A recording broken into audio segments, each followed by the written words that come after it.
21st Century Entrepreneurship with Martin Piskarik.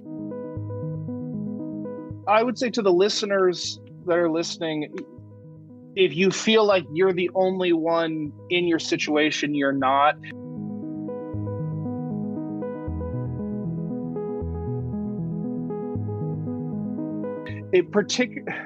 Particularly with entrepreneurs, we're so ambitious, but then we're also so self-critical because we know how much potential we have. We know that we're the ones that can change the world, but then we act like, how could I have made that mistake? How could I have been so dumb as to miss that easy thing?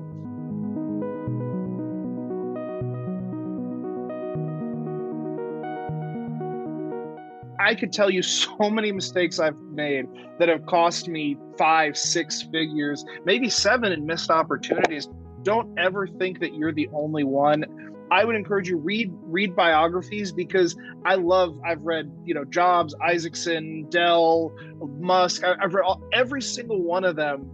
A couple things you'll see. Number one, they've made mistakes that cost them millions. Listen to Buffett, and he'll talk about how he missed billions of dollars because he tried to negotiate too hard with Walmart in its earlier days.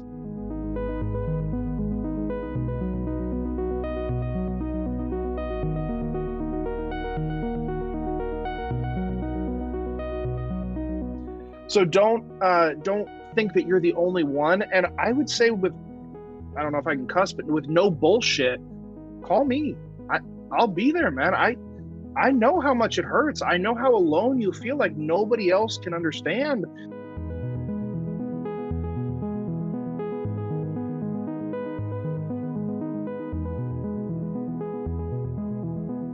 If you want, call me. Reach out through the website. Say, hey, I need a half hour. No judgment. I will talk to anybody.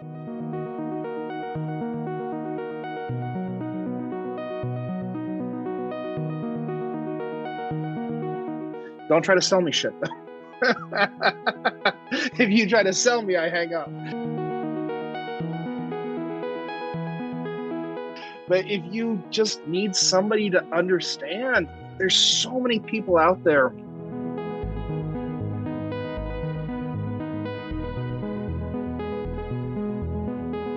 The other thing I would give up is this idea of being well-rounded. Being well-rounded is a load of crap.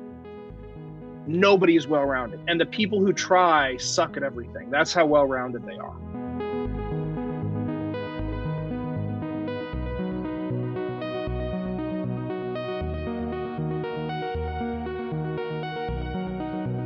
You can be really good at maybe 2 or 3 things. You figure that out, hire the people for the stuff that you're bad at. You can increase your strengths by miles, but your weaknesses by inches.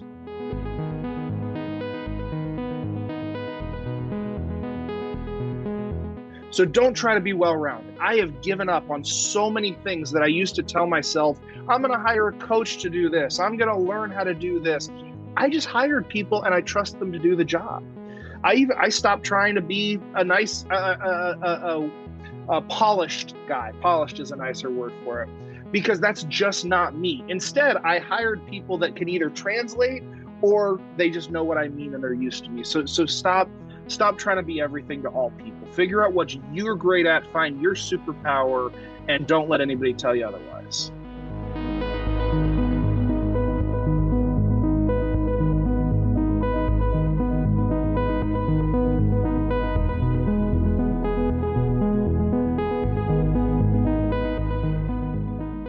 Could you explain how remote employees can make a positive impact on your business, and what are some popular positions? Remote employees can have an absolutely transformative effect on your business. Like anything, it takes time, it takes work. It's not a panacea that's going to miraculously fix everything. But depending on the size of your business, it can have a number of impacts. The most common one that people think about is cost. Going outside of the country, you can save between 40 to 60% while hiring equal or better. And so that's great. As strange as it is, though, we at Gordian don't consider ourselves a cost-saving company. That's not our primary goal. Our primary goal is to provide superior staffing. The fact that they're cheaper is just a side benefit. So cost is number one. Another benefit is redundancy. So a lot of companies, they're concentrated in one location, whereas if you're in, for example, in Texas a couple of years back when they had the winter storms, or if you're in an area that's plagued by natural disasters and you have all of your people on one infrastructure, you can be down completely. Whereas if you have people, some in Mexico, some in the US, spread out in multiple regions, you can be confident that somebody will be up and running. There's also the diversity of opinions that comes from it. You would be amazed how sometimes an outside perspective can give you good ideas and make you look at things a new way. Another effect that we see from people over time is working with remote staff forces them to become more organized. Because most businesses that I talk to, they go off of what I call an apprenticeship model. Follow me as I do my job, ask questions, and you'll learn that way. But with a remote employee, you can't do that as well. You have to have direct scripts and checklists and things that you go through, training videos. So not only will you become more organized, you'll become more standardized. If your company is a larger company, you may find that each division does things its own way. But by bringing on remote staff with specific training, you can ensure that everybody's on the same page and doing it the same way. So when you say organized and standardized, what about you? You are in the business for a long time and you are deeply immersed into that realm, into that context. It must influence on a good way to your business as well. We are absolutely much more organized than we were 10 years ago. I personally, I don't know that I'm the most organized person. I'm a lot more than I was before, but part of what happened is I brought in organized people to help me because that's not my strong suit. But that's the point, is companies that have always been able to coast, they will be forced to adapt and evolve. As a business grows through certain levels, the skills that got you to this level will not get you to the next level. So when you're first getting out, it's all sales, because you just need revenue.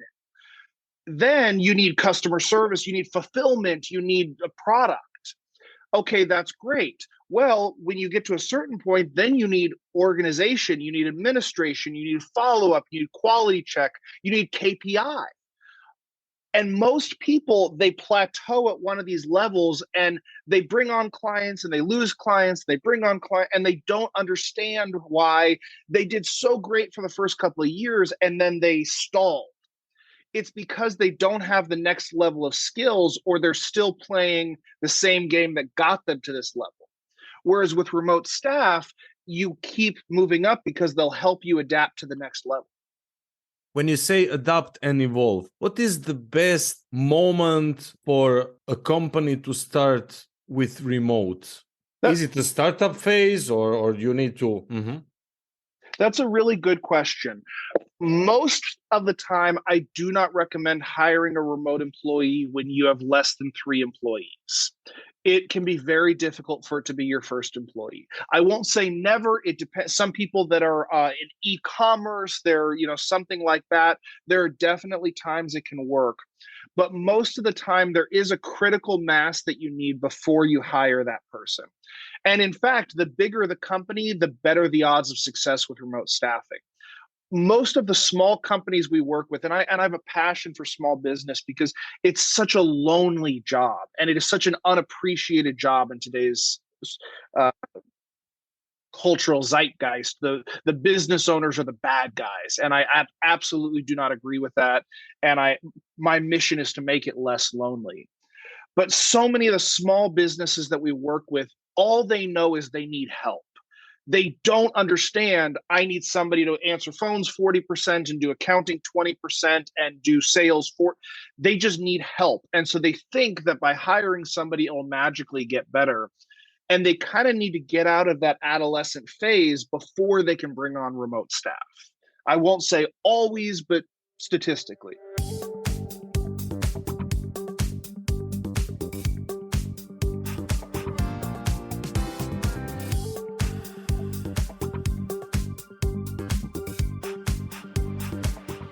Most people who hire, they think that the person is going to show up day one and that it's immediately going to get better.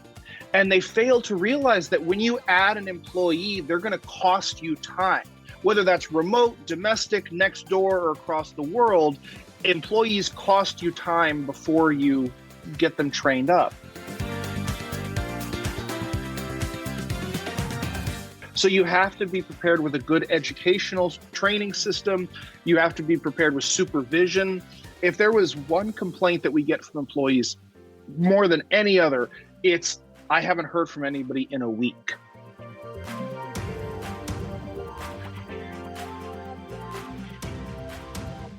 Because they're out of sight, out of mind. You're hiring people because you're busy, and you're so busy you don't have time to follow up. And that's why it's so important to prepare.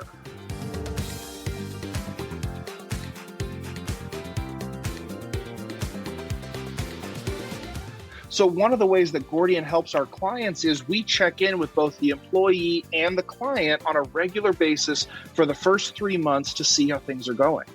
We'll send surveys to the employee and say, does the job meet with what you were told in the interviews? Here's a weird one. Do you know who your supervisor is? As a weird of a question as that is, you would be amazed how often they come back and say, I don't know who I'm supposed to ask.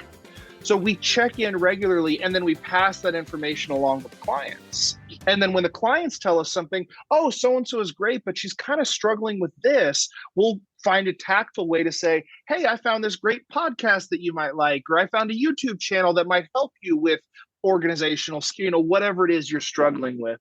So we provide that back channel between them. And that's one of the key differentiators, because you can, just like clients, if you're bringing them in the front door and losing through the back door, it doesn't work. And that's why one of Gordian's key philosophies is it's better to pay people more and keep them for the long term. Our retention rate year over year is well over 90%. And the reason is we pay our people above market average. Not only salary, they get full health insurance, they get restaurant and food tickets, they get 1 month's pay for Aguinaldo, which is a Christmas bonus.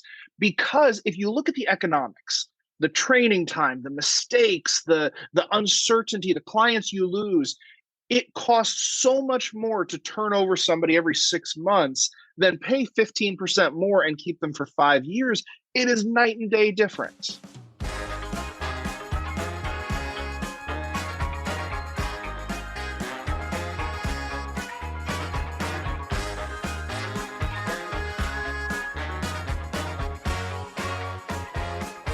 Clients come to us and they usually have an idea of that they know they need help, but they're not always clear on exactly how. So one of the first things we do with them is we sit them down directly with the recruiting supervisor who's going to be talking to the candidates, and we make them dial in and say, so what does a day look like? What are they going to be doing on a day-by-day basis? Well, I need help. Oh, okay, great. So they come into they come in at 9 o'clock. What's the first thing they do? Okay, they're on phones until lunch. Great. What happens then? Okay, 3 days a week, they're going to be doing AR report. Okay, great. And we dive and we make them build a job description. We make them build expectations here. And we ask them, how will this person know if they've done a good job? And that's a key one right there, because most of the time we think it's osmosis or ESP. And, well, I haven't yelled at them, so they know they're doing good. No.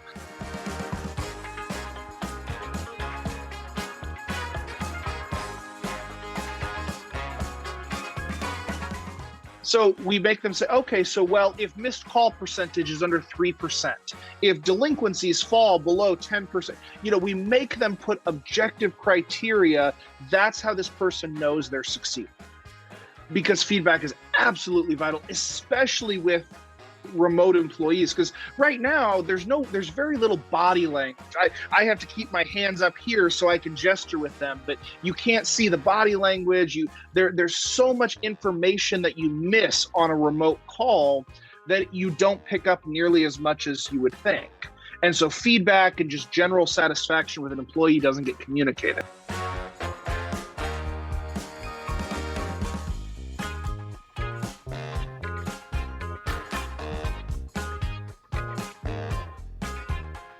So we make them go through those metrics and those ideas of what makes this person successful. Because it's not just sitting in a chair for 8 hours. It's, I want every call answered within 3 rings. It's, I want these statements out by the 10th. There have to be objective goals. So we start there. Then we go out and we recruit. We don't have existing employees that we place. We recruit per position. We do 2 internal interviews and then 2 sets of skills tests. Some of the skills tests are focused on cognitive abilities, critical thinking, personality, because you can have a great person in a bad position and it won't work out, but that doesn't mean they're a bad employee, it just means it's a bad fit. And then we have the typing, Microsoft Office, computer skills, things like that. If they pass all of those, then we present in a round to the client. The client interviews them and makes their selection, and we make the offer on their behalf. So that's how we start it, and then we get into the onboarding and the handoff call, which is a separate step of the process.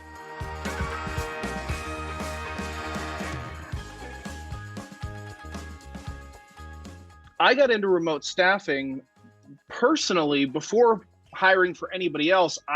It saved me. About 8 years ago now, I bought a company in California, and it was just it was a bad pick. The company was fine, but I got into bed with some bad partners that had some difficulties, and it was just a very unhealthy relationship. And I was doing everything myself. It was a building services company that I still own, actually. And I was working literally 80 to 90 hours a week. I would leave my house at 5 in the morning. I would get home at 8 or 9 at night, Monday through Friday, full day Saturday, full day Sunday. I was doing everything myself. It was not just busy. It was affecting me as a person. I was yelling. I was angry. I was hitting the walls. I was a bad father. It took a strain on me personally, not just professionally. And I tried hiring. I finally got my partners out and took on a mountain of debt. I was literally paying $70,000 a month in debt at one point just to get them out. And I tried hiring employees. They would leave after 2 weeks, or they didn't know what was doing. And some of it was me and lack of training and the very things we help clients with now. But I remember the last domestic admin employee I hired at this company, and this person was there for 41 days. And when passed over for a promotion, this person decided to file a lawsuit against us because they had missed 17 days of work in a 3-month time. That was all they were there for, is 3 months. They filed a lawsuit for wage and hour, hostile work, and just you name it, they filed a suit for $500,000. And I remember going to mediation and having, I'm going to win this case. I've got facts. I can prove none of this happened. And the mediator said to me, look, I'm going to save you a lot of money. You're going to spend a couple $100,000 on fees, on lawyers' fees, 50-50 chance whether you win or not, because they're the employee, you're the employer. Just settle. And we settled for a little bit less than $100,000 after just 3 months of horrible work. And it was one of those moments that just changes who you are as a person, not financial. I mean, although we were drowning financially, but it changed me as a person. And from that moment, a friend of mine said, hey, I can help you do remote staffing. You should take a look at that. And at that point, I had nothing to lose. And I hired my first employee, who's actually still with me. And it wasn't overnight. People think like, well, it's been 2 weeks and nothing's happened. It takes time. But what happened was, because I was paying so much less than I was at Bay Area prices, I could hire multiple people that I had more bandwidth for training and to improve things, and even to just try things like, here's a weird idea. I don't know if it would work, but at X dollars an hour, why not? And within a few months, I had a team of people and a supervisor that had just drastically transformed the company. And now 7-8 years later, it's completely passive. It makes great margins. It's run entirely out of Mexico. We have people domestically and we have domestic staff, but the highest ranking person other than myself and all it's all run out of Mexico. And from there, every company we've leaned towards remote staff. Now, let me hasten to say, I have never fired somebody domestic just to save money. That's not the business we're in. If we have good employees, we will absolutely keep them. I am not a corporate raider. That's not what we do. But as positions become available, we would ask ourselves, could this be done remotely? Yeah, okay, well, let's give it a try. And since then, every single one of my companies, now we have over 400 employees, and they're almost entirely in Mexico. And I don't think I'm exaggerating to say it might have even saved my life, because it was such a difficult time that it pulled me out of. What advice would you give any company considering hiring remote employees from specifically Mexico? I would say be very clear on your expectations. Make sure that you know what this person is going to be doing. Make sure you know who's going to be supervising them. Make sure you don't treat them like second-class citizens. There's a term that's very familiar called virtual assistant or a VA, and we do not use that term. There's nothing wrong with it, but it kind of engenders the idea of a call center. And you think of the last time you called your airline, your credit card company, and you got the difficult rep who just read from the script, and it was just a frustrating experience. And a lot of people, they look at these as like, oh, well, these are my employees and these are just the outsourced people. And that's not how it works. We help you expand your team. They work from home. They just live a little farther away. So make sure you include them. Make sure you treat them like one of the team. Make sure that they're just as valued. They should go to staff meetings. They should be trained. They should have advancement opportunities. Most people don't realize you hire somebody today for a customer service rep. That could be your office manager in 2 years. Mm-hmm. That could be your VP in 4 years. Mm. They're just as valuable and intelligent as a domestic employee. And then I would say, don't hesitate to go down there. Go down there as often as you can. I actually leave Monday to go down to another trip to our Guadalajara office. Mm-hmm. And I will say remote staffing is great, but if you go down there and spend some time with them and have a meal with them, you'll see a new level of connectivity. And when you say work from home, how has the pandemic changed your business model? Because number one, staffing has become so difficult, domestic staffing, that people are willing to try it.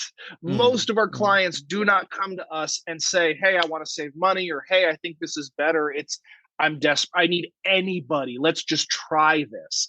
And then after 4 or 5 people, they're like, this is amazing. Let's keep going. So there's that. It also forced companies to go more cloud-based. You know, hard to believe in 2023, but there are still companies holding on to desktops and servers and things like that. And COVID forced us to get really mobile and agile really quickly. So it primed the ground for remote staffing. There's a saying, there's something I like to say a lot, that people like to talk about Darwin, survival of the fittest. And, you know, we're in a time of great economic uncertainty. And let me add, we're not in a unique time. We're in a time of turmoil, a time of change. But, you know, 100 years ago, there was a global pandemic. 100 years ago, there was a Japanese prime minister that was assassinated. 100 years ago, Russia had invaded the Balkans. You know, none of this is unique. So we need to stop thinking that this has never happened and there's nothing we can do. It's just the world changes. But people talk about survival of the fittest. Every time like this is an opportunity for some companies to grow and some to fall. I've got a book right here, Good to Great by Jim Collins, that I recommend everybody read. And it talks about companies that had that inflection point and grew, and then companies that failed. And we'll see a lot of that in the next couple of years. But here's the thing to remember. Survival of the fittest had nothing to do with strength. It was adaptability. Mm-hmm. Who can adapt to their environment quickest? And they survived. And in the next 10 years, I think we're going to have an incredible number of businesses adapt and an incredible number go extinct. So it's a choice. You either adapt to the new environment, where I think it was 73% of job seekers said that working from home was a key factor in their decision. Not to mention, when you have remote staff, whether domestic or international, you have a wider candidate pool. You can get the best and brightest, and you can often save money, not only in salaries, but office space, in equipment costs, in the tertiary things like coffee. Do you know how much companies spend on coffee in an annualized basis? No. A lot. A lot.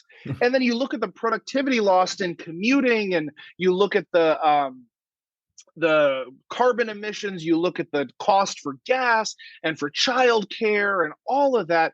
It is mind blowing. And 10 years from now, this is going to be the way. It's not going to be an option. It is going to be the way.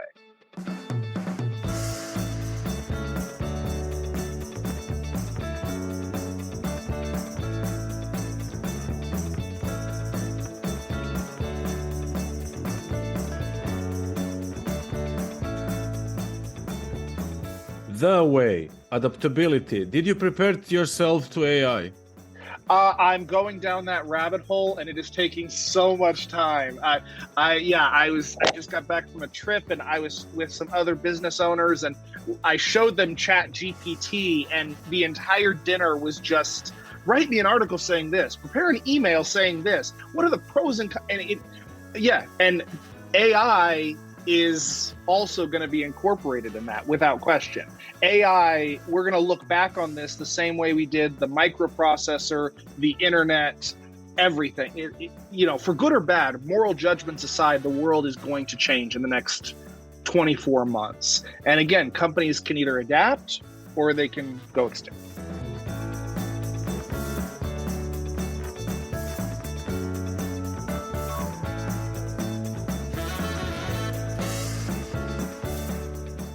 Rob in 5 years, Gordian Staffing in 5 years.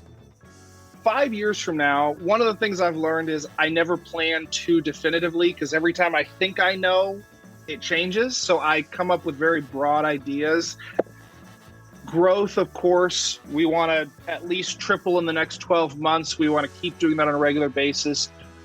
One of the key things we want to improve in the next 12 months is our education and training programs. A lot of our clients, they're not set up. They have difficulty with training. So one of the things we've designed is we can embed an existing employee from our internal team into your company for a few weeks. They learn your systems, they create the processes, and then when you're ready to hire 5 or 6 people, that person will be the trainer. So you get a finished product, whether that's a client services team or an accounting department.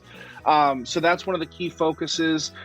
Absolutely AI. Being in staffing doesn't mean that I'm against AI. It's the natural evolution. So we'll be looking at how we can incorporate that.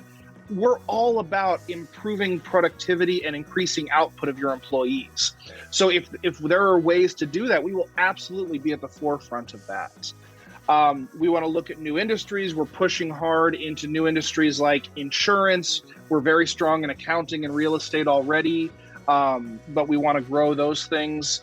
We've purchased recently small accounting company in Texas for the purpose of training employees before they start, so that you can get a finished trained employee on your team from the get-go. And then, of course, I plan to buy a good number of companies in the next few years, but I can't tell you where the price would go up. And what about your business model? I mean, now you have 400 employees. What's the difference between now and a few years ago?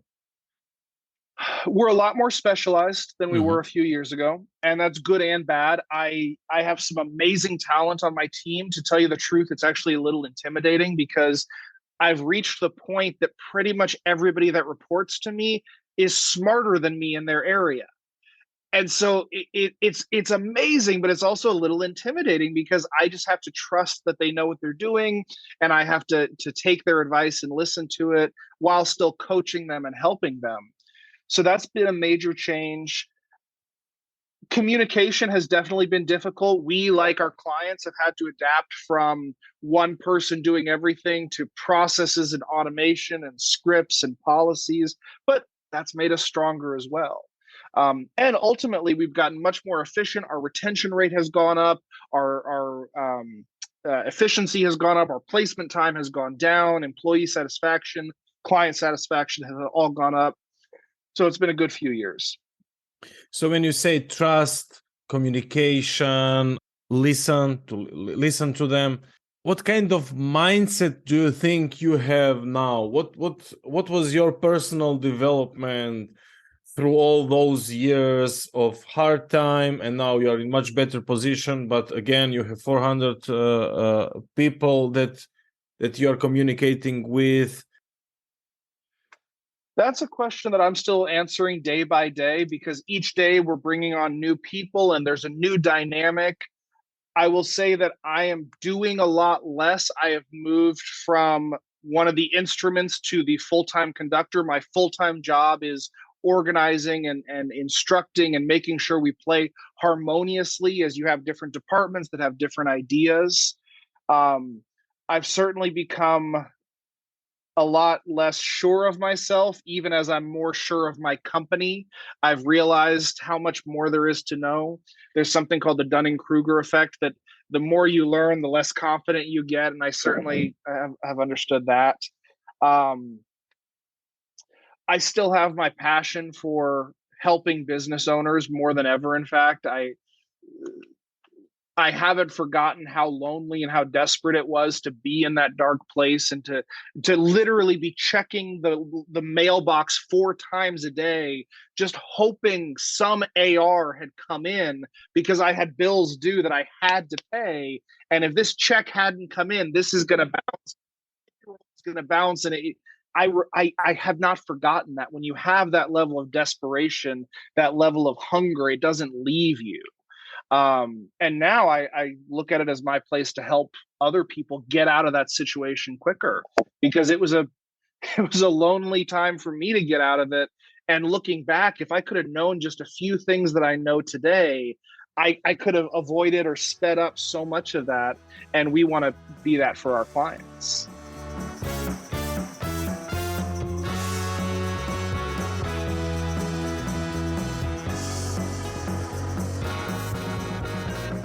If you'd like to hear more, if you'd like to learn more about my story or how we can be a help in writing your story, check out our website, slicingthegordianknot.com. Follow us on social media. We regularly post company updates, helpful articles, tips. We're on LinkedIn, Instagram, Facebook. Be sure to reach out and learn more. 21st Century Entrepreneurship with Martin Piskarik.